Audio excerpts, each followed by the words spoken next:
राजराजेश्वरी मात की नमः पार्वती पतये हर हर महादेव हर।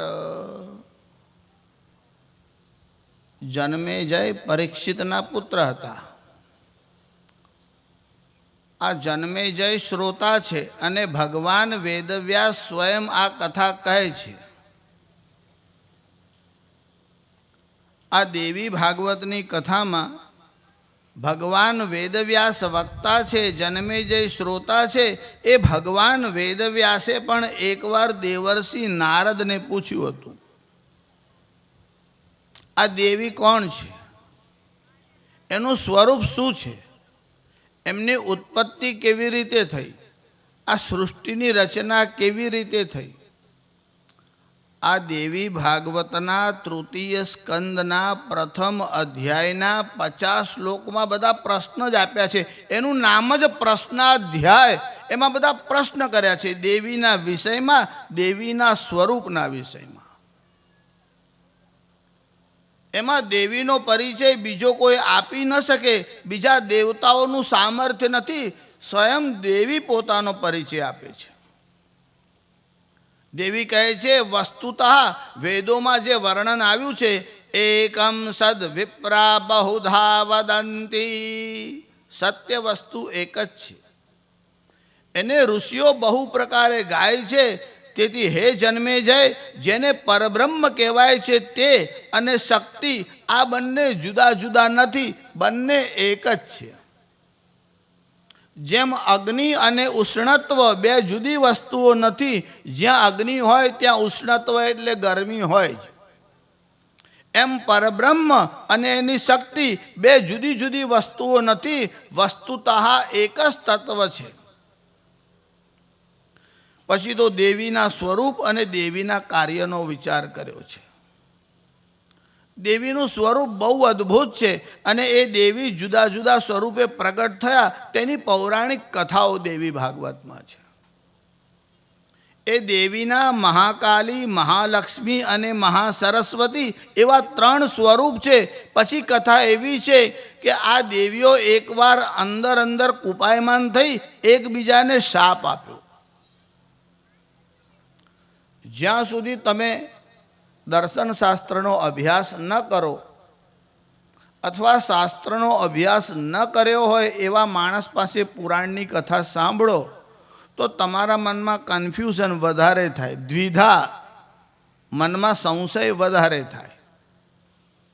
आ देवी देवताओ एकबीजाने शा माटे शाप आपता हशे? तमे कोई वार काशीमां गया होय तो त्यां आगळी सांकड़ी सांकड़ी गलीओ छे, त्यां बधा मीठाईवाळाओ छे। जो मीठाईवाळाओ 2 जणा लड़े तो शुं थाय? समझो एक मीठाईवाळो अहींया छे, एक मीठाईवाळो अहींया छे, 2 जणमां झगड़ो थई गयो। पेलो पेंडा नाखे, आ बर्फी नाखे, आ घारी नाखे, आ घेवर नाखे तो शुं थाय? भीड़ने बहु मजा पड़े। मीठाईवाळा लड़े तो पण भीड़ने लाभ ज थाय, पण 2 शस्त्र बनाववावाळा लड़े कि पेलो तलवार घसतो होय ना कुवाड़ी घसतो होय, पेलो नाखे आ नाखे अने वच्चेथी कोई जाए तो एनुं शुं थाय? साधारण माणस झगड़े तो प्रजाने त्रास थाय अने मीठाईवाळाओ लड़े तो प्रजाने आनंद थाय। एवा देवी देवताओ लड़े, क्रोध करे, शाप आपे तो पण विश्वने लाभ थाय।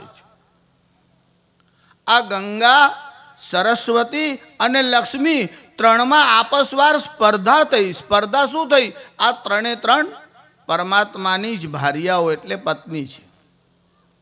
वस्तुतः जेम परमात्मा एक छे तेम शक्ति देवी पण एक ज छे। आ भगवान विष्णुनी ज 3 भार्याओ छे, गंगा छे, लक्ष्मी छे अने सरस्वती छे। एक वार सरस्वतीना मनमा एवो विचार आव्यो कि आ लक्ष्मी भगवानना चरण दबाव्या करे छे, भगवानने लक्ष्मीथी विशेष प्रेम छे, माराथी प्रेम नथी, एवो विचार लक्ष्मीना मनमा आव्यो। जो घणीवार साधकना मनमा पण एवो विचार आवे, पुत्रना मनमा पण एवो विचार आवे अने शिष्यना मनमा पण एवो विचार आवे। 3 छोकराओ होय तो कोईने मोटो वालो होय, कहे छे कि बापने मोटो दीकरो वालो होय, માને નાનો દીકરો વાલો હોય, વચલો વટાણા ફોલે ને નાનલો કચોરીઓ ખાય, આવી એક ગુજરાતીમાં કહેવત. એટલે મજૂરી પેલો કરે ને આનંદ પેલો લૂંટે. વસ્તુતઃ માતા ને મન એવો ભેદ હોતો નથી, બધા બાળકો સમાન છે. પણ માતા એવો વિચાર કરે કે આની જેટલી યોગ્યતા છે એટલું એને આપવું. કોઈને વધારે સંપત્તિ મળી હોય, કોઈને ઓછી સંપત્તિ મળે, તો તમારા મનમાં એવો વિચાર આવે કે માતાએ આના ઉપર વધારે કૃપા કરી, મારા ઉપર ઓછી કૃપા કરી. એવું ન સમજો. છોકરો એક નાનો હોય, એક મોટો હોય, માં એને પણ લાડુ આપે, પેલાને પણ લાડુ આપે. પણ નાના છોકરાને અડધો જ લાડુ પચે, આખો પચે નહીં. જો એને માં આખો આપે તો એને ઝાડા થાય. એટલે એને જેટલું પચે માતા એને એટલું જ આપે. એનો મતલબ એવો નથી કે માતાને એના માટે પ્રેમ નથી. તમને જે ધન સંપત્તિ મળી છે એ તમારા કર્મના પરિણામ રૂપે મળી છે, તમારી યોગ્યતા અનુસાર. માતાજીનો સ્વભાવ એવો છે, તમારી યોગ્યતા કરતાં પણ તમને વધારે આપે છે. બાકી થોડી વાર મનમાં વિચાર કરો કે તમારી યોગ્યતા કેટલી, જીવની યોગ્યતા કેટલી. જીવનો સ્વભાવ એવો છે, ગમે તેટલું મળે એને સંતોષ થતો જ નથી. સંતોષાદનુત્તમ સુખ લાભ, સુખનો લાભ સંતોષથી થાય છે. બાકી જીવોને ગમે તેટલું આપવામાં આવે ને એમને શાંતિ થતી જ નથી. એકવાર તો 3 જણા દેવીના મંદિરની બહાર બેઠા હતા. આપસમાં ચર્ચા કરતા હતા કે આ લોકો એવું કહે છે કે માતાજી હાજરા હજુર છે, આપણને દર્શન આપે તો વાત ખરી, બાકી બધા ગપ. હવે મંદિરમાં જે લોકો જાય ને એ દરેક પ્રકારના લોકો હોય. કોઈ વ્યસનવાળો પણ જતો હોય, કોઈ જુગારી પણ જતો હોય, કોઈ ચોરી કરવાવાળો પણ જતો હોય. તમે એવું ન સમજો કે ચોરી એટલે બીજાના ગજવામાંથી કાઢી લે એનું નામ ચોરી. ચોરી ઘણા પ્રકારની છે. કોઈ કામ ચોરી કરે, કોઈ કર ચોરી કરે એટલે ટેક્સની ચોરી કરે, એ પણ ચોરી જ કહેવાય. કર ચોરી, કામ ચોરી, આ બધા ચોરીના જુદા જુદા પ્રકાર છે. સાહિત્યમાં પણ ચોરી ચાલતી હોય. દેવી હોય કે પરમાત્મા તમારી યોગ્યતા કરતાં વધારે આપે છે. આ 3 જુગારી હતા, દેવીના મંદિરની બહાર બેઠા હતા. આપસમાં કહેવા લાગ્યા કે માતાજી પ્રસન્ન થઈ જાય તો. ત્યારે પેલો કે આપણા ઉપર તો ક્યાં પ્રસન્ન થાય, કે ના માની લો કદાચ થઈ જાય તો. આ બહાર બેઠા બેઠા ગપસપ કરતા હતા. માતાજીએ સાંભળ્યું, મનમાં વિચાર આવ્યું, લાવ બહાર જવું, જરા જોઉં કે આમની ઈચ્છા શું છે. દેવી અંદરથી આમ બહાર આવ્યા. પેલા 3 જણાને પૂછ્યું, બોલો તમારી કાંઈ ઈચ્છા છે? પેલાઓ તો આમ જોવા જ લાગ્યા કે અરે દેવી ખરેખર બહાર આવી ગયા છે. હવે આ 3 જણા બહાર બેઠા હતા, તેમાંના એકને પૂછ્યું કે તમારી કંઈ ઈચ્છા છે? એટલે પેલાએ કીધું, માતાજી મારી એવી ઈચ્છા છે, 1 કરોડ બળદ પૃથ્વી ઉપર પેદા કરો. 1 કરોડ બળદ એટલે શું કરે? એના ઘરમાં, એના ગામમાં, એના ખેતરમાં પણ બંધાય ના એટલી જગ્યા ક્યાંથી લાવે? માતાજીના મનમાં થયું, સાંભળો તો ખરો શું કહે છે. કે ચાલ 1 કરોડ બળદ પેદા કરું, પછી શું? તો કહે છે એક એક બળદના શિંગડા ઉપર વડના 100 ઝાડ થાય. હવે 1 કરોડ બળદ એટલે એના શિંગડા કેટલા થાય? 2 કરોડ. અને એક શિંગડા પર 100 ઝાડ થાય તો 2 કરોડ શિંગડા પર કેટલા વડના ઝાડ થાય? 2 કરોડ ગુણ્યા 100, હા 200 કરોડ. એ 200 કરોડ વડના ઝાડ થાય. એ વડના ઝાડ ઉપર જેટલા પાંદડા હોય, હવે એક વડ ઉપર કેટલા પાંદડા હોય એ જ ગણવા અઘરા. પછી 200 કરોડે ગુણવાની વાત તો બહુ કોમ્પ્યુટરમાં અઘરું થાય, એટલા મીંડા આવે. અને એ વડના જેટલા ઝાડના જેટલા પાંદડા છે એ બધા પાંદડા 1,000ની નોટ થઈ જાય. હવે કેટલા રૂપિયા થયા તમે ગણી નાખો. એને તો એટલા બધા રૂપિયા માગ્યા કે રિઝર્વ બેંકમાં પણ હોય કે કેમ એ મુશ્કેલ. પણ કહી નાખ્યું કે બસ એ બધા 1,000-1,000ની નોટો થઈ જાય. દેવીએ વિચાર કર્યો, હજુ આ 2 તો બાકી છે. આ તો એક જ નમૂનો છે, એને આટલું માગી લીધું, હજુ પેલાઓને તો પૂછવાનું બાકી છે. એટલે બીજાના તરફ જોઈને પૂછ્યું, તારી શું ઈચ્છા છે?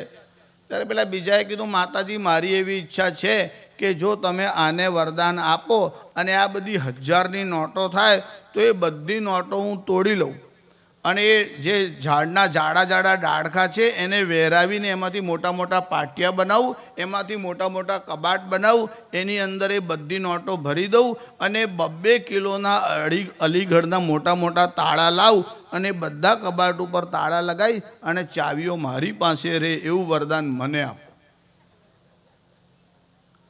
ત્યારે દેવીએ પેલા ત્રીજાને પૂછ્યું, તારી શું ઈચ્છા છે? તો પેલો તો રડવા લાગ્યો. રડે છે કેમ? કે આને નોટો માગી, આને ચાવી માગી, હવે મારે માટે તો કશું રહ્યું જ ના. પણ જો તમે આ બેને વરદાન આપવાના હોય તો એક કામ કરો, મને એવું વરદાન આપો કે આ બંને મારા સગા કાકા થાય અને વાંજિયા રહે એટલે ચાવી આપોઆપ મારી પાસે આવે. લોકો પોતાનું હિત થાય એવું માગે ત્યાં સુધી વાંધો નહીં, પણ બીજાનું અહિત થાય એવું માગવા લાગ્યા ત્યારથી દેવીએ પ્રગટ થવાનું બંધ કરી દીધું. નહીં તો વાર્તામાં તો એવું આવે કે દેવી પ્રગટ થયા. આજકાલ કેમ પ્રગટ થતા નથી? એનું કારણ લોકો બીજાનું અહિત થાય એવું માગવા લાગ્યા છે. દેવીનો સ્વભાવ કેવો છે? સ્ત્વમર્થાનામિચ્છા ધિકમપી સમર્થા વિતરણે ઇતિ પ્રાહુ પ્રાંચ કમલ ભવનાંદ્યાસ્ત્વયી મન. જુઓ, બીજા બધા જે દેવતાઓ છે એ તમે જે ઈચ્છા કરો તેવું તમને આપે છે, પણ હે માં, તારો સ્વભાવ કેવો છે? સ્ત્વમર્થાનામ ઈચ્છા ધિકમપી સમર્થા. તમે ઈચ્છા કરતાં પણ વધારે આપો એવો તમારો સ્વભાવ છે. માં, તમારું સ્વરૂપ કેવું છે? ત્વદીયમ સૌંદર્યમ. માં, તારા સૌંદર્યનું વર્ણન થઈ શકે એવું સામર્થ્ય કોઈનામાં નથી. મોટા મોટા ઋષિ, અરે દેવતાઓ પણ તારા ગુણાનુવાદ ગાવાનું સામર્થ્ય રાખતા નથી. ત્વદીયમ સૌંદર્યમ નિરતિશયમાલોક્ય પરયા ભિયૈવાસિદ ગંગા જલમય તનો શૈલતનયે. માં, તારું નિરતિશય એટલે જ્યારે અંગ્રેજીમાં તમે કંઈક બોલતા હોય ને ત્યારે એમાં એક વિશેષણ લગાડો છો. મચ કહો, પછી વેરી કહો, વધારે વધારે, વેરી વેરી, જેટલું પણ લગાડો એટલું. માં, તારું સૌંદર્ય નિરતિશય છે અને તારું નિરતિશય એવું સૌંદર્ય જોયા પછી ભિયૈ વાસિદ ગંગા, ગંગાજીના મનમાં ભય થયો અને ગંગાજી પાણી પાણી થઈ ગઈ. જ્યારે ભયને કારણે ગંગા પાણી પાણી થઈ, જલમય તનુ શૈલ તનયે, એ ગંગાજીએ જલમય શરીર ધારણ કર્યું. અને જ્યારે ગંગા પાણી પાણી થઈ ગઈ ત્યારે ભગવાન શંકરે ગંગાના તરફ જોયું અને ત્યારે ગંગાનો ચહેરો થોડો દીન થયો હતો. ત્યારે ગંગાજીની પ્રતિષ્ઠા વધારવાને માટે પ્રતિષ્ઠામાં તેન નિજ શિરસી વાસેન ગિરીશ. ગિરી એટલે પર્વત અને ગિરીશ એટલે ભગવાન શંકર. ત્યારે ભગવાન શંકરે ગંગાની પ્રતિષ્ઠા વધારવાને માટે નિજ શિરસી વાસેન ગિરીશ, ભગવાન શંકરે પોતાના માથા ઉપર તેને પ્રતિષ્ઠા આપી. ત્યારથી ગંગાજી ભગવાન શંકરના માથા ઉપર વિરાજમાન છે. આ ગંગાજી જલમય સ્વરૂપ લઈને આવ્યા એની નિમિત્ત કથા દેવી ભાગવતમાં એવી આપી કે સરસ્વતીના મનમાં એવો વિચાર આવ્યો કે આ લક્ષ્મીજી અને ગંગા ભગવાનની બહુ સેવા કરે છે, ભગવાનને વિશેષ પ્રિય છે. એટલે સરસ્વતીએ શાપ આપ્યો, તમે સ્થાવર યોનિને પ્રાપ્ત થાઓ. સ્થાવર યોની એટલે વૃક્ષની યોની. અને જ્યારે સરસ્વતીએ શાપ આપ્યો ત્યારે સ્થાવર યોનિને પ્રાપ્ત થયા. સ્થાવર યોની એટલે વૃક્ષની યોની. જેમ જેમ ઇન્દ્રિયો વધતી જાય તેમ તેમ જ્ઞાન વધતું જાય. એટલે જે સ્થાવર યોની, જેને વૃક્ષ કહેવાય, એમાં જીવ તો છે જ. તમે લોકો વિજ્ઞાનમાં એવું ભણો છો અને તમને ભણાવવામાં આવે છે કે જગદીશચંદ્ર બોઝે આવું શોધી નાખ્યું કે વનસ્પતિમાં જીવ છે. થોડા બહેનો છે ને, થોડો અવાજ ઓછો રાખો. અને આ છોકરાઓને લઈને તમે આવો ને, આમ તો ઘરવાળા બધા કુશળ હોય એટલે બહેનોને કે તમે કથા સાંભળવા જાઓ તો વાંધો નહીં, પણ આ બાળકોને જોડે લઈ જાઓ. એનું કારણ અહીં રાખીને જાઓ તો મારું લોહી પીવે, એના કરતાં મહારાજના શરીરમાં લોહી વધારે છે અને મીઠું છે, થોડું ત્યાં લઈ જાઓ તો સારું. એટલે આ બહેનો પાછા આજ્ઞાંકિત, એટલે બાળકોને જોડે લઈને આવે. એટલે મહારાજનું લોહી પીવે તો એક તો મીઠું છે અને વળી પુષ્ટ છે, રોજ ફળ બહુ ખાય, પ્રસાદ બહુ ખાય, એટલે વધતું જાય. થોડું પીશે તો વાંધો નહીં. અમે બહારગામ કથા કરવા જઈએ ને એટલે કેટલાક બહેનો તો બાળકોને, પોતાના બાળકોને તો લઈ આવે, આજુબાજુવાળાને પણ લઈ આવે. છોકરાઓ હોય એટલે થોડોક ઉપદ્રવ તો કરે. એટલે એક છોકરું આમ ધીરે ધીરે આમ આગળ આવ્યું. એટલે મારા મનમાં એમ કે આ પોથીની પૂજા કરશે અને આ મુઠ્ઠીઓ વાળીને આવેલું, એટલે મને એમ કે આ કંઈ સોના ચાંદીના સિક્કા દક્ષિણા મૂકવા આવ્યો હશે. મહારાજના મનમાં થોડો લોભ હોય ને, એટલે એમના મનમાં એવો વિચાર કે આ કંઈ દક્ષિણા મૂકવા આવ્યો હશે. એટલે આમ મુઠ્ઠીઓ વાળીને આવેલો. પછી આમ ધીરે ધીરે ઉપર ચડ્યો, બાજુમાં તકિયો હતો ને ત્યાં આવીને આમ બેસી ગયો. એટલે પેલા જે બેન ત્યાં બેઠા હતા ને, બાજુવાળા બેનને કે મારો છે મારો. એમના મનમાં ગર્વ તો થાય જ ને, આટલું સાહસ છોકરામાં કે મારો છે મારો. જો કે વ્યાસપીઠની બાજુમાં ગયો છે, મોટો થશે એટલે હિમાલય ચડશે કે છે, જરા પણ બીક લાગે છે. એ છોકરો અહીંયા બેઠો ને પછી એના મનમાં વિચાર આવ્યો, આમ દાઢી આમ ધીરે ધીરે મારી ખેંચવા લાગ્યો. એનો એક કાકો રામલીલામાં કામ કરે ને તેને એ દાઢી ચોંટાડતા જોઈ ગયેલો. એટલે એના મનમાં થયું મહારાજની સાચી છે કે નહીં, આપણે ખાતરી કરી. એટલે આમ પકડીને ખેંચવા લાગ્યો. મેં કીધું આ ચીપકાવેલી નથી, ઉગાડેલી છે, વધારેલી છે, આ તારા કાકાની નથી, બાપાની નથી, આ મહારાજની છે અને સાચી છે. પણ છોકરાઓનો સ્વભાવ હોય ઉપદ્રવ કરે, પણ બહેનોનો સ્વભાવ એવો છે, એમને એવું લાગે કે પોતાનો છોકરો એટલે ગુલાબનો ગોટો અને પાડોશીનો છોકરો એટલે એલ્યુમિનિયમનો લોટો. ગોબા પડે તોય ચિંતા. હા, પાડોશીનો છોકરો બોલતો હોય તો કે લવરી કરે છે, લવરી કરે છે. અને એનો છોકરો બોલતો હોય તો કે મહારાજ બહુ હોશિયાર, બહુ હોશિયાર. બધું જ બોલે, જે શ્લોક બોલાવો એને બધું યાદ તો હોય જ ને. એનો બાપ આટલો હોશિયાર, પછી છોકરો હોય કે નહીં? થોડા ગુણ તો વારસામાં આવે કે ના આવે? કુપુત્રો જાયેત ક્વચિદપી કુમાતા ન ભવતી. પણ માતાનો સ્વભાવ કેવો છે કે પુત્ર કુપુત્ર થાય, પણ માતા કોઈ દિવસ કુમાતા થતી નથી. કુપુત્રો જાયેત ક્વચિદપી કુમાતા ન ભવતી. એ માતાજીનું સૌંદર્ય કેવું છે? ત્વદીયમ સૌંદર્યમ. મા તારા સૌંદર્યની તુલના ત્રિલોકીમાં કોઈના સાથે થાય એવી નથી. જો જગત આટલું સુંદર છે તો એને બનાવનાર જગતજનની કેટલા સુંદર હશે, તમે એની કલ્પના કરો. તમારા મનમાં એવો વિચાર આવે કે શાસ્ત્રીજી કોઈ વાર એવું બને કે કોઈ ચિત્રકાર હોય, ચિત્ર બહુ સુંદર બનાવે, પણ ચિત્રકાર કુરૂપ પણ હોઈ શકે. પેન્ટર કુરૂપ હોય અને ચિત્ર સારું હોય એવું બની શકે. એટલે ચિત્ર સુંદર છે માટે બનાવનાર સુંદર હશે આવું જરૂરી નથી. પણ જગતના વિષયમાં એવું નથી. એનું કારણ ચિત્રકાર જે ચિત્ર બનાવે છે એના માટેના રંગ બહારથી લાવે છે. જ્યારે માતાજીએ જગત નિર્માણ કર્યું એના માટેની સામગ્રી બહારથી લાવ્યા નથી. શામાંથી જગત બનાવ્યું? યથોર્ણનાભિસૃજતે ગૃહ્ણતે ચ યથા પૃથ્વ્યામ ઔષધય સંભવંતી. જેમ જીવિત પુરુષના શરીરમાં નખ અને વાળ બહાર આવે છે, એ બહારથી મંગાવવા પડતા નથી, એમ દેવીના પોતામાંથી જ આ જગત નિર્માણ થયું છે. જગત નિર્માણ કરવા દેવી બહારથી સામગ્રી લેવા જતા નથી. જેમ કરોળિયો પોતાની લાળમાંથી જાળ બનાવે છે, આ કરોળિયો જાળ બનાવવા માટેના દોરા માર્કેટમાં લેવા જતો નથી, પોતાની લાળમાંથી જ યથોર્ણનાભિસૃજતે. જેમ એ પોતાની લાળમાંથી જાળ બનાવે છે, એમ જગતજનની આ જગત જે બનાવ્યું એ પોતામાંથી બનાવ્યું છે. ઉપનિષદોનો આ સિદ્ધાંત છે. શ્રુતિઓમાં વર્ણન આવે છે, બહુશ્યામ પ્રજાયેતી. પરબ્રહ્મ પરમાત્મા જ્યારે આ જગતને નિર્માણ કરે ત્યારે માત્ર સંકલ્પ કરે છે. તદેક્ષત એટલે તેને ઈક્ષણ કર્યું, તેને ઈચ્છા કરી. જો દેવી ભાગવતમાં જેટલા પણ મતાંતર છે ને એ બધા મતોનો ઉલ્લેખ કર્યો. કોઈ એવું કહે છે પરમાણુમાંથી જગત બન્યું, કોઈ કહે છે બ્રહ્માએ બનાવ્યું, કોઈ કહે છે અમુક દેવતાઓએ બનાવ્યું. પણ વસ્તુતઃ કોણે બનાવ્યું એવો પ્રશ્ન છે અને એના સમાધાનમાં ભગવાન વેદવ્યાસ એ જ ઉત્તર આપે છે જે દેવર્ષિ નારદે કહ્યો હતો. પણ દેવર્ષિ નારદે બ્રહ્માને આ પ્રશ્ન પૂછ્યો હતો. બ્રહ્માએ કહ્યું મારા મનમાં એવું થયું કે હું પિતામહ છું, આ જગતની રચના મેં કરી છે, પણ બ્રહ્માનો પ્રાદુર્ભાવ થયો એના પહેલાં કમળ નિર્માણ થયું. ભગવાનની નાભીમાંથી કમળ થયું. જ્યારે બ્રહ્માનું પ્રાગટ્ય થયું ત્યારે બ્રહ્માના મનમાં વિચાર આવ્યો કે મારું મૂળ ક્યાં છે, ઉત્પત્તિ સ્થાન ક્યાં છે.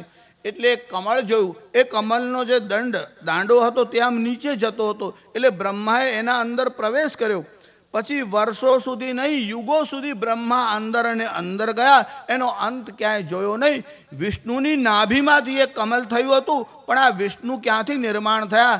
કહે છે પહેલાં ભગવતી જગદંબાએ સંકલ્પ કર્યો અને સંકલ્પમાંથી જમણા બાજુથી અને ડાબી બાજુ પોતાના બંને બાહુઓમાંથી વિષ્ણુ અને શંકરને નિર્માણ કર્યા. જો દેવી ભાગવતમાં સૃષ્ટિની રચના દેવી દ્વારા થાય, શિવ પુરાણમાં શિવજીથી બધી સૃષ્ટિની રચના થાય અને વિષ્ણુ પુરાણમાં વિષ્ણુમાંથી બધી સૃષ્ટિની રચના થાય. તમારા મનમાં કદાચ એવો વિચાર આવે કે શિવ પુરાણનો મત સાચો, વિષ્ણુ પુરાણનો મત સાચો કે દેવી ભાગવતનો મત સાચો.